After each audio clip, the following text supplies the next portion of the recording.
पिछले रविवार को साईं बाबा की बातों को लेकर के बहुत सारे लोगों को खारा लग गया। किसी ने वीडियो वायरल कर दिया, बड़ी मात्रा में मेरे पर धमकियां आने लगी। मुझे कहा गया कि आप माफी मांगिए।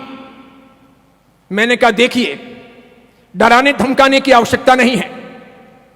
ये डरने की जो सोच है समाज की, यही सबसे बड़ी गलती है। अगर हम गलत हैं तो हमें डरना चाहिए, अगर हम अपराधी हैं तो हमें डरना चाहिए, अगर हम खोटे मार्ग पर हैं तो हमें डरना चाहिए, अगर हम अत्याचार अन्याय करते हैं तो हमें डरना चाहिए, अगर हम झूठ बोलते हैं तो हमें डरना चाहिए, अगर हम किसी का शोषण करते हैं और किसी की हत्या करते हैं या हिंसा करते हैं तो हमें अवश्य में डरना चाहिए। सबसे पहले पाप से डरना चाहिए। भगवान कहते हैं पाप से डरना चाहिए, इंसान को अपराध नहीं करने चाहिए, झूठ नहीं बोलना चाहिए, अन्याय अत्याचार नहीं करने चाहिए। जैन समाज और जैन समाज का साधु कभी अन्याय करने की सोच नहीं सकता, अत्याचार करने का विचार भी नहीं आता, कभी अनीति के मार्ग पर वो जाता नहीं और झूठ के परिप्रेक्ष्य में वो जीता नहीं। निश्चित तौर पर मैं ये सोचना चाहता हूं और कहना चाहता हूं कि झूठ क्या है और सच क्या है, सबसे पहले इसका अन्वेषण किया जाना चाहिए। रात क्या है और दिन क्या है, यह सबसे पहले सोचा जाना चाहिए। सही क्या है और गलत क्या है, इसकी भेद रेखा स्पष्ट की जानी चाहिए। अंधेरा क्या है और उजाला क्या है, जब ये हमारे सामने स्पष्ट हो तो अंधेरे को उजाला कैसे कह सकते हैं और उजाले को अंधेरा कैसे कह सकते हैं, सच को झूठ कैसे कह सकते हैं और झूठ को सच कैसे कह सकते हैं। मान्यता सबकी जुदा जुदा है। कोई कुएं में पड़े तो मैं रोकने वाला कौन होता हूं, कह सकता हूं, बचा नहीं सकता। कोई अपना सर फोड़े तो मैं रोकने वाला कौन होता हूं, कह सकता हूं साधु होने के नाते, बचाना मेरे हाथों की बात नहीं है। कोई जहर खाए या उल्टे मार्ग पर चला जाए मैं बोल सकता हूं, रोक सकता हूं, लेकिन उसे बचा नहीं सकता। और इसके लिए मैं कहना चाहता हूं कि साईं बाबा के बारे में मैंने कुछ कहा, रामदेव पीर के बारे में मैंने कुछ कहा, ख्वाजा मोइनुद्दीन चिश्ती के बारे में मैंने कुछ कहा, मीरा दातार के बारे में मैंने कुछ कहा, या फिर समझिए अन्य किसी के बारे में कुछ कहता हूं तो सच क्या है यह नहीं सुना जाना चाहिए, सच क्या है यह देखा नहीं जाना चाहिए, सच क्या है यह तलाशा नहीं जाना चाहिए। साईं बाबा मस्जिद में रहते थे, यह सच है। तो फिर वो हिंदू कैसे हुए? साईं बाबा नमाज पढ़ते थे, यह सच है। तो फिर वो हिंदू कैसे हुए? साईं बाबा बकरों की हलाली करते थे, उन्हें काटते थे, यह सच है। तो वो हिंदू कैसे हुए? उन्होंने जिंदगी में किसी मंदिर की, हिंदू मंदिर की पूजा अर्चना नहीं की, उन्होंने किसी प्रकार की हिंदू या जैन विधि से कोई साधना नहीं की, निश्चित तौर पर नहीं की। फिर उन्हें हम कैसे मान सकते हैं कि वो हिंदू हैं? किसी की आंखों में आप कब तक धूल डाल सकते हो? कितने अधिक लोगों को चमत्कारों के आधार पर कब तक आप मूर्ख बना सकते हो?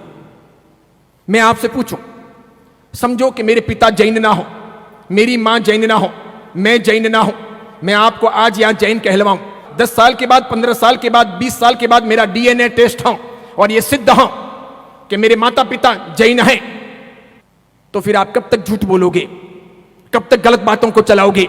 या यह सिद्ध हो कि मेरे माता पिता जैन नहीं हैं, तो मैं कब तक झूठ बोल सकूंगा और कब तक छिपा सकूंगा? जो सही है वो सही है, जो गलत है वो गलत है।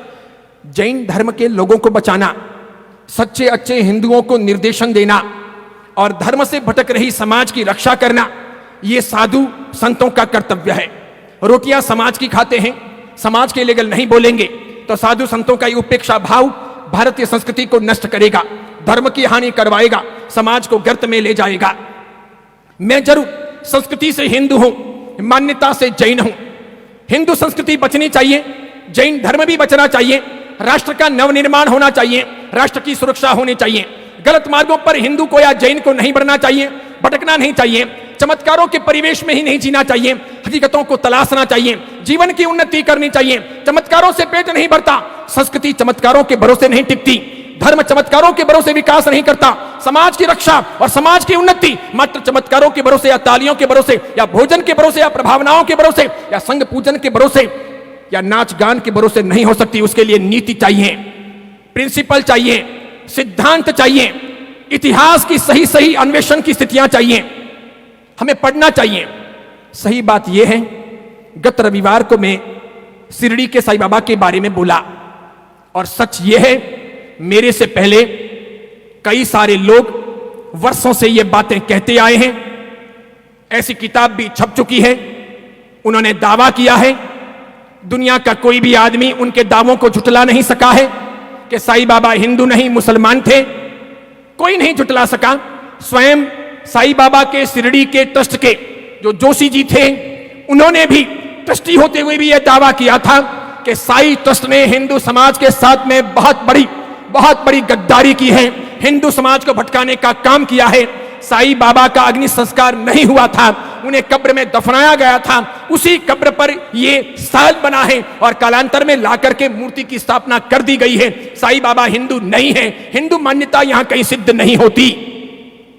उन दावों पर कभी शंकराचार्य भी बोले थे, धमकाना, डराना, आश्रमों में तोड़फोड़ कर लेना, धमकियां देना, मारने की या केस करने की धमकियां देना, ये बातें तो सामान्य हैं। भारत का कानून सभी को अपने अपने ढंग से जीने का, साथ में अल्पसंख्यकों को अपने इरादों से जीने का और साथ में सत्य को प्रकाशित करने का अधिकार देता है। सच वो सच है। अगर मेरा समाज, मेरा कोई भाई, मेरी कोई बहन, मेरे मानने और चाहने वाले लोग या मेरे भगवान के लोग अगर मार्ग से हटते हैं, वे भटक जाते हैं और मुझे उन आंखों से दिखाई देता है कि जिस रास्ते पर आप चल रहे हो वहां कंकड़ हैं, पत्थर हैं, पानी है, कीचड़ हैं, खड्डे हैं, गिरने की संभावनाएं हैं, वहां मत जाइए, वहां से हटिए, सही मार्ग पर जाइए। तो क्या मैं समाज की रोटियां खाता हूं तो सच न बोलूं, चुप रह जाऊं, समाज को गिरने दूं, समाज का पतन होने दूं? जैन समाज में दोगले लोगों की संख्या भी कम नहीं है। वे धर्महीन, धर्मभ्रष्ट लोग हैं।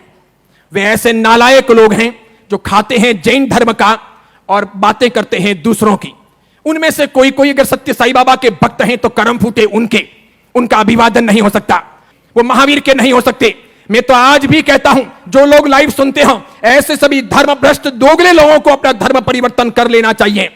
आज कानून यह नहीं कहता कि उनको धर्म से, समाज से बहिष्कृत कर दें, वरना अधिकार यह होना चाहिए कि ऐसे लोग जो खाते हो घर का और घर का खोदते हो, जो खाते हो घर का और दूसरों का समर्थन करते हो, जो खाते हो घर का और दूसरों का पक्ष लेते हो, जानते ना हो, सत्य हकीकत पता ना हो, इतिहास पढ़ते ना हो, अंधे हो, समझते ना हो, बेजू बावरा की तरह जीते हो, कुछ भी मन में आए वह मत्था टेक लेते हो, तो गलती उनकी है। ऐसे लोगों के भरोसे धर्म का, समाज का, नीतियों का, संशासन का या फिर परंपरा का निर्माण या संरक्षण नहीं हो सकता। हमारा यह वीडियो अगर आपको पसंद आया हो तो उसे लाइक कीजिए, शेयर कीजिए और आचार्य विमल सागर सूरी जी के नाम से चल रहे हमारे चैनल को सब्सक्राइब कर उसके पास रहे बेल के बटन को क्लिक कीजिए ताकि हमारे नित नए वीडियो को देखने का आपको अवसर मिल सके।